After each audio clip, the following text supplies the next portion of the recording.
And joining me now for all things markets is Peter Cardillo, Chief Market Economist at Rockwell Global Capital. Peter, thanks so much for joining us again. Good to be back. So, Peter, Wall Street has been fairly resilient to what's been going on with Washington.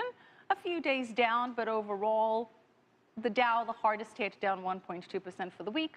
Investors don't seem to be that concerned about what's going on there. Why is that? Very simple. No one believes that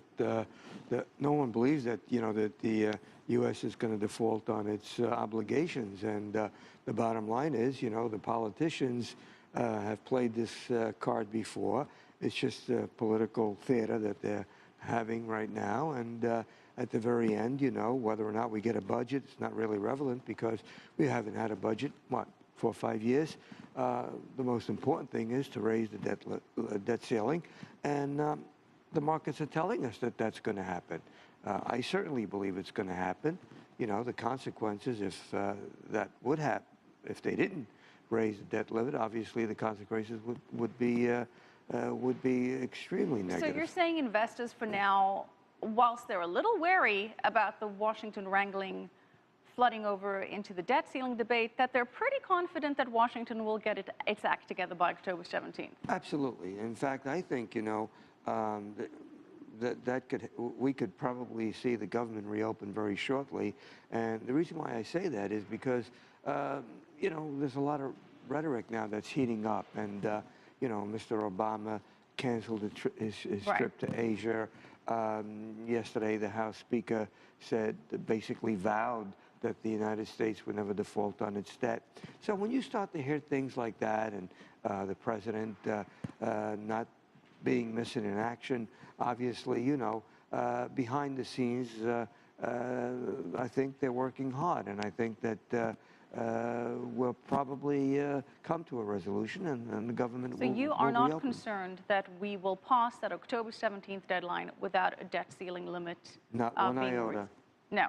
Okay, but seems as though the markets are somewhat in agreement with you, because you would think that if the U.S.'s credit rating would be in jeopardy, as would be the case should they fail to raise the debt ceiling, that a commodity like gold would soar in reaction.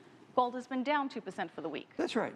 It's been basically in a trading range. And let's look at another market that would certainly be plunging, and that is the debt market. Right. I mean, if the markets really thought that we were headed for default, do you think that the yields would be trading at present levels? Absolutely not. I mean, we'd probably be seeing them up at 10 or 15% by now.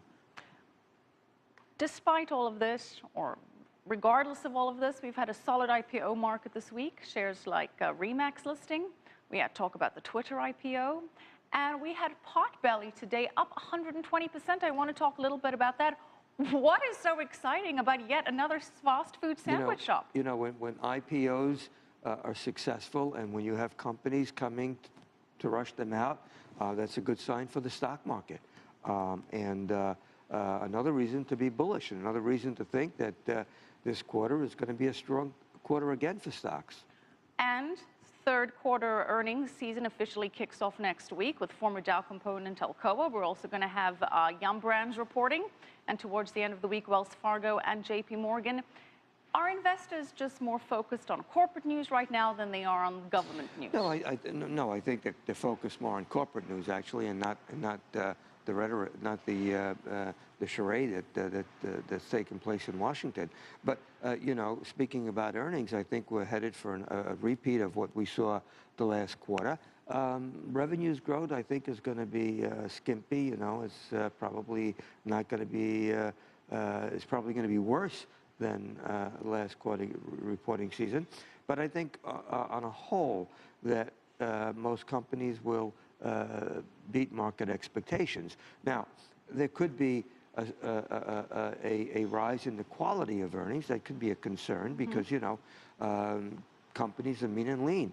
And one of the biggest things that the companies have done so far they have not expanded in the labor in hiring. So basically, they're getting more output from their employees, and that's coming to the bottom line. There have been a lot of cost-cutting measures in place, that's right, and not so much growth in terms of the top line, in terms of revenue. We're going to have to leave it there. We'll see what those third quarter earnings look like next week, and we'll keep everyone posted on that. Thank you so much, Peter Cardillo, Chief Market Economist at Rockwell Global Capital.